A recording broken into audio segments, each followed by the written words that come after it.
저는 30대 유부남입니다. 얼마 전에 아내가 출산을 했습니다. 아내가 몸이 조금 약한 편입니다. 그래서 입덧도 심한 편이었습니다. 만삭 때도 유독 많이 힘들어 했습니다. 그래서 장모님이 저희 집에 자주 오셨습니다. 장모님은 청소도 해주셨고 음식도 만들어주고 가셨습니다. 덕분에 저는 이전보다 더 잘 먹게 되었죠. 다만 한 가지 아쉬운 점이 있다면 부부관계를 할 수 없다는 점이었습니다. 임신 중에도 관계가 가능하다고. 하지만 아내가 질색을 하더군요. 그리고 항상 피곤해해서 기회가 없기도 했죠. 그러다 보니 아내가 잠이 들면 휴대폰을 들고 화장실로 향했습니다. 그곳에서 혼자 욕구를 풀곤 했지요. 그러다 아내 출산일이 가까워지자 장모님이 아예 저희 집으로 오셨습니다. 장모님은 정말 열심히 집안일을 해주셨습니다. 덕분에 아내와 둘이 살 때보다 집안이 더욱 깨끗해졌고 먹는 것도 더욱 풍족해졌습니다. 저는 고맙고 죄송한 마음이었습니다. 그래서 매달 장모님께 용돈도 두둑히 챙겨드렸죠. 반에도 장모님과 있으니 엄청 편해하더군요. 장모님은 출산 이후에도 애를 봐주시겠다고 했습니다. 저는 난 그래도 된다고 말을 했지만 아내가 적극 찬성하더군요. 결국 매달 얼마씩 돈을 드리기로 하고 장모님이 도와주시기로 결정을 했습니다. 장인어른도 안 계시니 별다른 걸림돌도 없었지요. 장모님은 비싼 조리원도 취소하라고 하시더군요. 하지만 아내는 조리원을 강력하게 원했습니다. 조리원에 대한 기대감이 있는 것 같았습니다. 결국 아내는 조리원에서 2주를 보내기로 했습니다. 그리고 집으로 와서는 장모님이 도와주시기로 했죠. 그렇게 아내 출산일이 다가왔습니다. 출산 예정일이 다가오자 저는 휴가를 내고 대기했습니다. 그리고 진통이 오기 시작하자마자 병원으로 향했죠. 물론 장모님도 함께 움직였습니다. 하지만 아기가 빨리 나오지를 않더군요. 결국 첫 진통 후 거의 하루 만에 아이가 나왔습니다. 퇴출을 자를 때는 사실 얼떨떨해서 별다른 감정도 없었지요. 그렇게 정신없이 아이가 태어나게 되었습니다.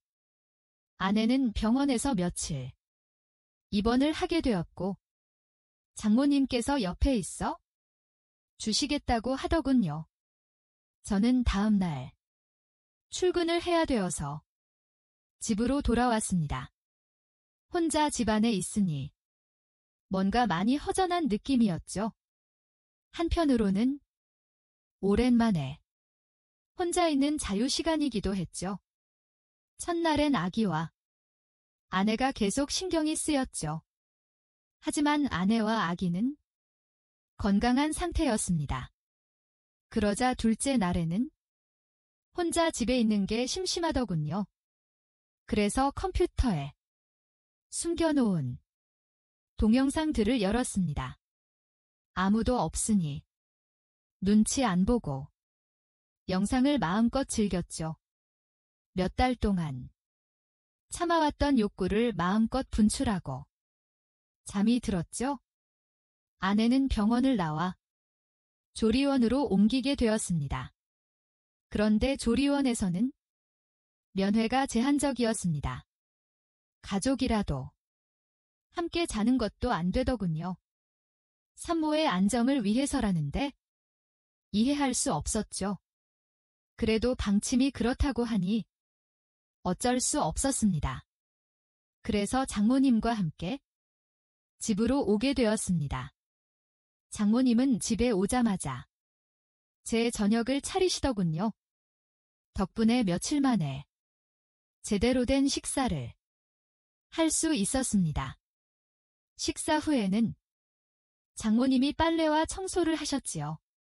가만히 있을 수 없어서 옆에서 함께 와드렸습니다. 빨래도 널고 쓰레기도 버리고 청소기도 돌렸지요. 그랬더니 금방 시간이 갔습니다. 그래도 일찍 집안일을 끝내고 장모님과 맞이 않게 되었습니다. 저는 감사하다는 말을 먼저 드렸고 장모님은 당연히 할 일이라고 괜찮다고 하셨습니다. 장모님과 잠깐 이런저런 대화를 나누었습니다. 그리고 잠을 자려고 누웠더니 뭔가 허전한 기분이었습니다. 문득 서민 영상이나 보고 잘까 싶었습니다. 하지만 장모님이 집에 계셨지요. 어제와 같은 자유는 이제 없었습니다. 괜히 눈치가 보여서 그냥 자려고 했지요. 아쉬운 마음이 들기 시작하니 더 보고 싶더군요.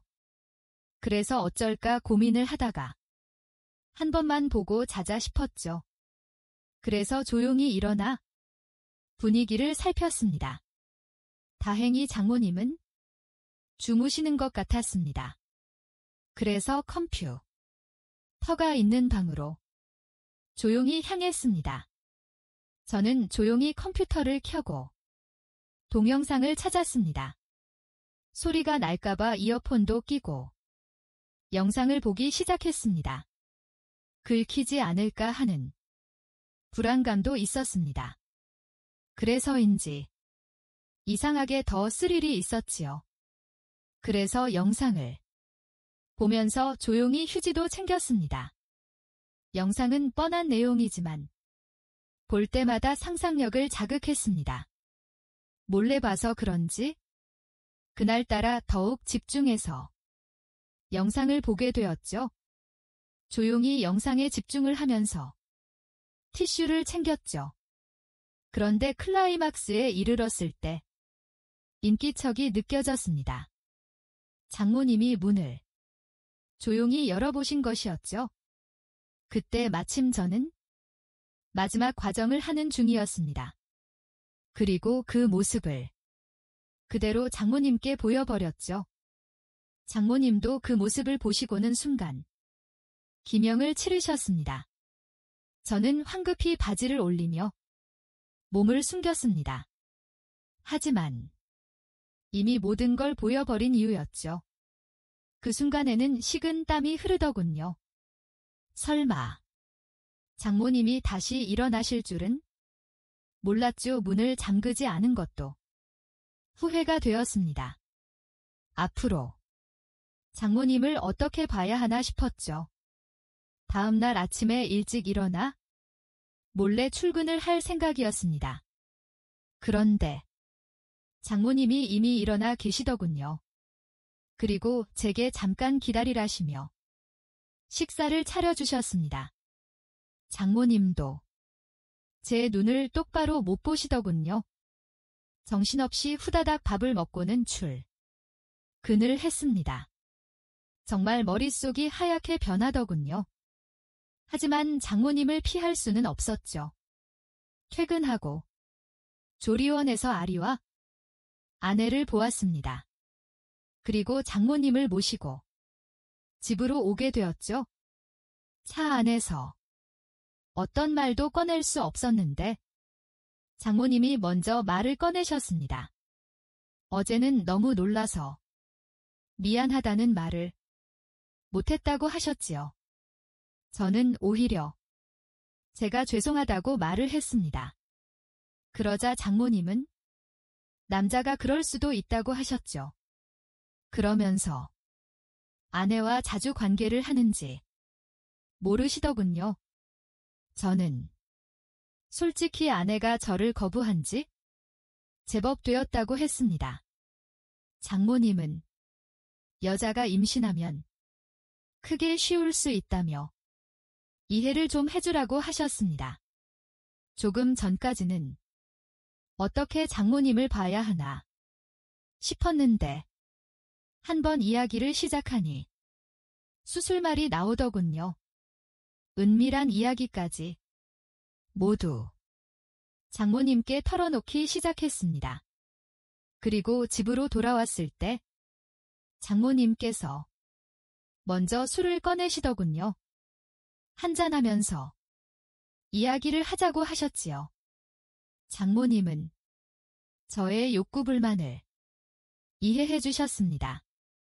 그래도 바람을 피지는 말라고 하시더군요.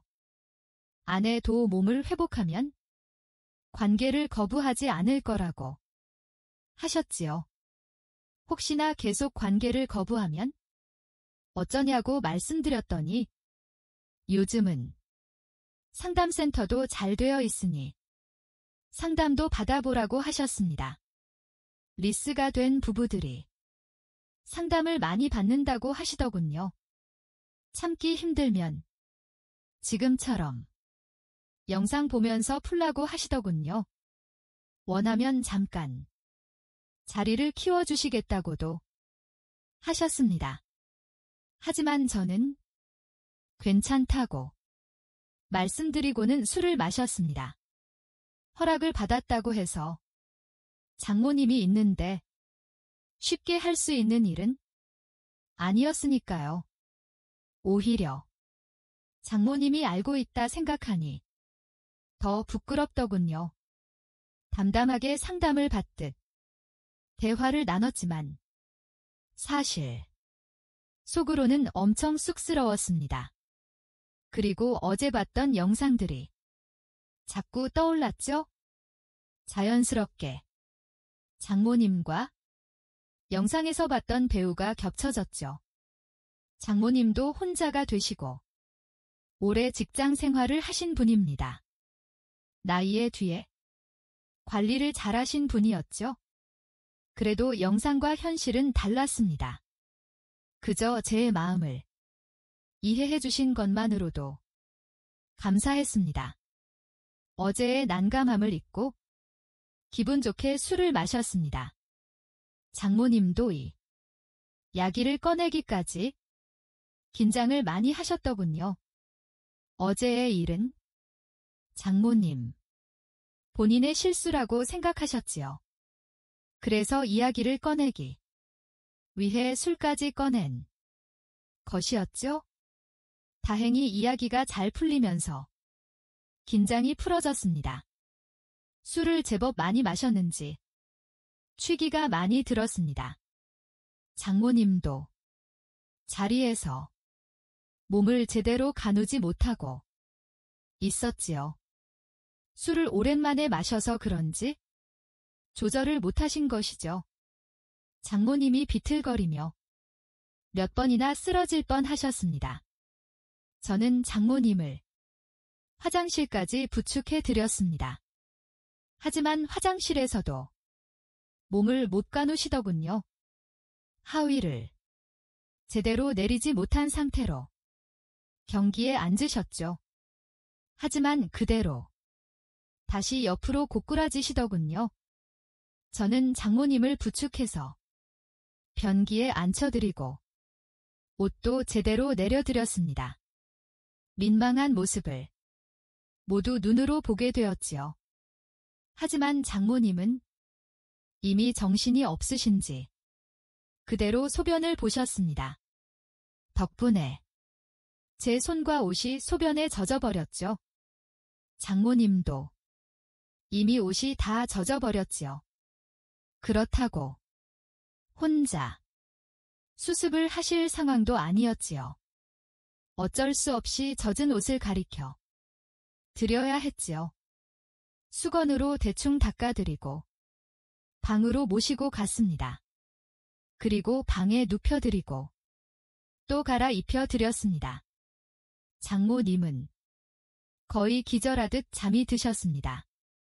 한바탕 땀을 빼서 그런지 저도 그대로 쓰러져 버렸죠. 잠깐 쉰다는 게 그대로 기절하듯 잠이 들어버렸죠. 그리고 아침에 갑자기 정신이 번쩍 드는 기분이었습니다. 순간 등골이 서늘해지는 기분이었습니다. 제 몸에서 누군가의 체온이 느껴지고 있었습니다. 슬쩍 눈을 떠보니 장모님이었습니다. 제가 옷을 벗어 던진 상태로 자고 있더군요. 그리고 장모님도 아래 속옷만 입고 주무시고 있었죠. 그 상태로 장모님과 엉켜서 잠을 자고 있었던 것입니다. 밤에 무슨 일이 있었는지 기억이 나지 않았습니다. 분명 옷을 갈아입히고 재워드린 것은 기억이 나는데 그 이후가 기억이 없었습니다. 왜 장모님과 껴안고 자고 있는지도 생각이 안 났습니다. 그때 장모님도 제 기척에 눈을 뜨시고 있었습니다. 우리는 서로 엄청 크게 놀랐습니다. 하지만 장모님은 저보다 더 기억이 없으셨습니다. 불안하신 표정으로 혹시 무슨 일이 있었는지 모르시더군요.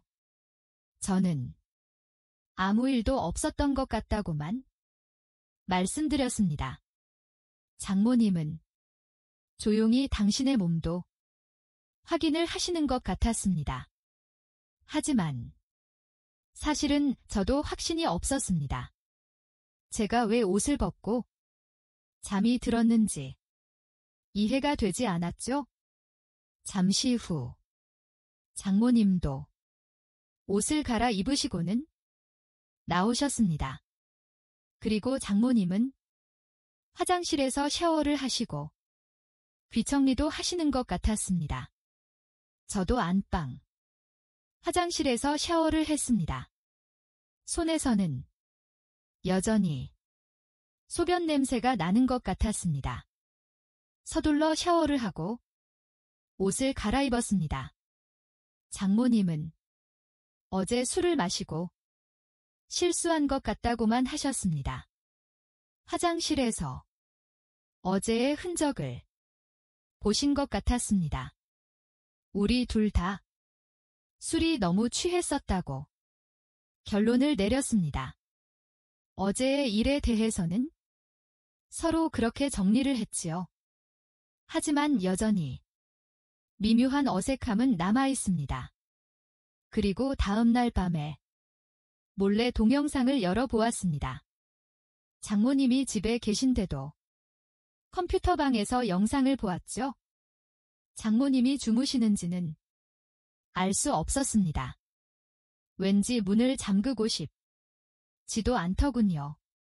그리고는 장모님 관련 동영상만 뒤져보기 시작했습니다. 그날 보았던 장모님의 모습이 자꾸 떠오르더군요. 그날 밤에 무슨 일이 있었는지 상상하게 되었지요.